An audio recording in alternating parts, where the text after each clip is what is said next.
Two rallies, two landscapes, two very different beasts. From the fast, pine-clad roads of Rosewood to the rain-soaked, mythic stages of the Alpine. Through every climb, every crest, every heartbreak, and every comeback, this is the journey through the final two rallies of 2025. The fast, technical Rosewood Rally kicked off on Saturday night at the Rosewood Golf Club, with campfires, marquees and rally cars surrounding HQ. Rosewood is a rally that rewards commitment, but bites when you make a minor mistake.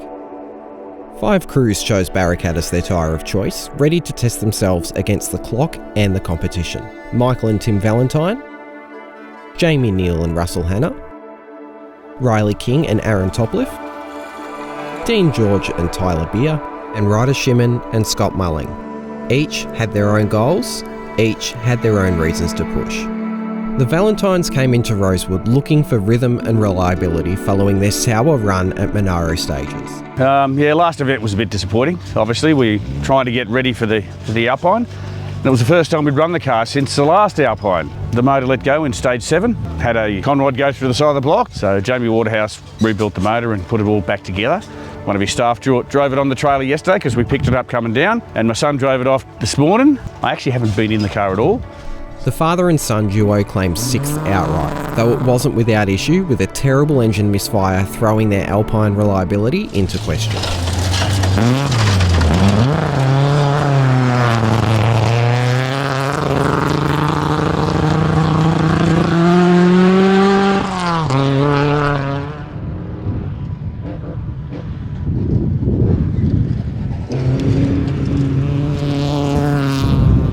Riley King was optimistic about Rosewood, determined to end the year on a high following his DNF at Monaro stages. Unfortunately, Rosewood had other plans. Car felt good up until around stage 3. We were sitting around 7th outright, 9th outright-ish, and the motor just locked up. We couldn't really roll it forward or back, yeah, we're not sure what it was yet, but we'll have a further look at home. But we do think it's something internal, so. Another crew hoping for a good run at Rosewood were Jamie Neal and Russell Hanna in their newly refreshed WRX. Very technical rally, this one. Lots of junctions, lots of intersections. That'll be the secret to going well in this rally, getting in and out of the junctions, cleaning the stages, and then getting up the road. So, we've got like about 50 kilowatts more than what we had beginning of the year, so could be a radio hanging onto it.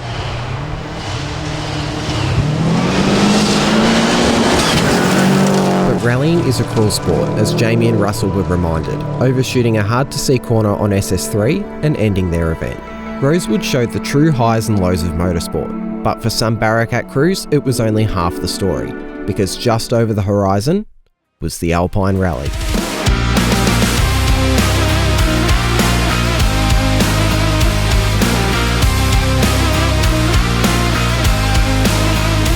Seven Baracatt crews rolled into Lakes Entrance. Brother and sister duo Braden and Emma Kendrick, father and son duo Michael and Tim Valentine, Gary Dutton and Ray Priest, Corey Godden and Brodie Crisp, Brett Wright and Robert Edwards, Mick Barker and Aaron Stafford, and another father and son team, Greg and Leo Salisbury.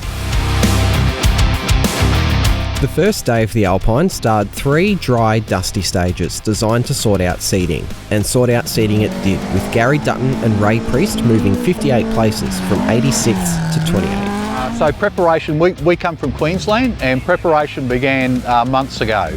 So a lot of work to make sure the car's going to be reliable for this event, because it's a long event, 3 days, and quite a few competitive kilometres. So and of course the drive down here, it's a 17-hour drive down here, but we took it nice and easy coming down. We're very relaxed, and we're so much looking forward to this event. This has been an event that we wanted to do for a long time. Among the quiet achievers were Corey and Brodie, finishing the first day of their first ever Alpine. Bit nervous, it's a bit full on. It's a bit of a bucket list item for us, so it's the butterflies are definitely happening, but just hanging to get there to that start line and get ready to go. Oh mate, it's just been weekends up in Bonnie Doon and getting the car ready and getting Cozza mentally ready for the big Alpine. You know, we haven't done a rally this big yet, so you know, yeah, looking forward to that 70k stage, and should be very interesting. Finishing is not something that could be said for the Kendrick Commodore, with both rear arms separating from the body. But rallying has a way of revealing character, not just from competitors, but from the community behind them. A local workshop opened its doors. We've got a small mechanical and tyre business, mechanical and tyre fitting business in Lakes Entrance. Been at it about 8 years now. We met Gordon a couple of years ago here when they had an Escort that they needed a bit of work done to. And yeah, we just support all forms of motorsport, and yeah, these guys, we're about to shoot off for the night, but we're just going to leave these guys in the shop and hopefully they can get this car ready to go for tomorrow. And with a bit of determination, and of course some drinks, the Kendricks were back in it for Saturday. Saturday delivered some of the worst weather the Alpine has seen in years. Stages flooded, roads washed out. Officials were forced to cancel most of the day, leaving only SS4 and the over 60km SS11.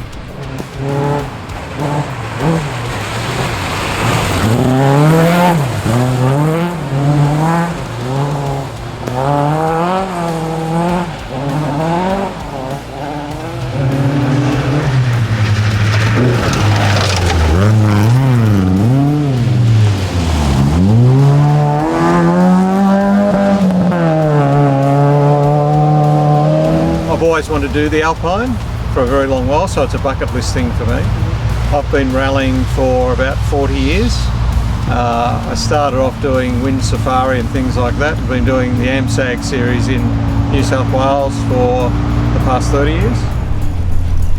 How you going? We just had to change the gearbox, so... Right, change the gearbox. Yeah, never got no reverse, so no mistakes. Here we are, day 2 of the Alpine. How are you finding the wet roads? Very slippery, very slippery. But the plan today is just get around, make sure we finish, and see where we end up. Once crews ran those 2 stages, many chose to meet up at a car wash in Lakes Entrance to prepare the cars for the final day of running.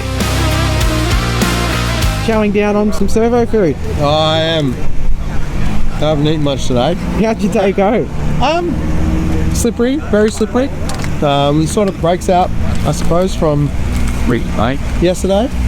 But yeah, I don't know, it's just a lot of confidence that if you don't have the confidence, you can't really do well, I suppose, in this wet stuff. So it's just been a bit of confidence building today, I think.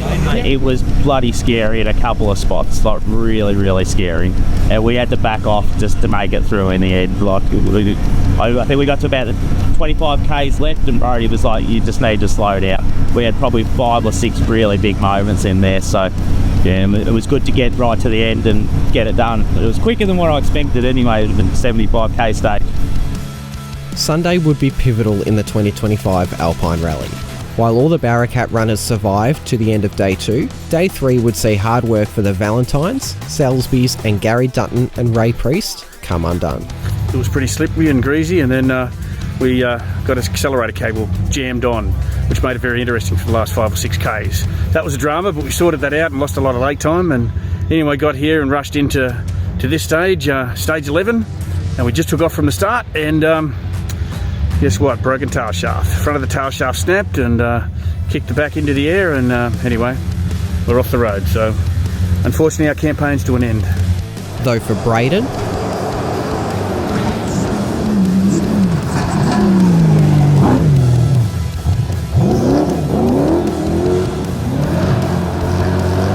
Corey, Brett, and Mick, the event was a success. They overcame mechanical gremlins, first Alpine nerves and horrendous conditions to finish one of Australia's toughest rallies. Rally is a sport unlike any other. Through weather and wear, through triumph and heartbreak, crews never stop chasing a finish, no matter the car they drive or their level of experience. Because rally isn't just a sport, it's a family, it's a story, written one stage at a time.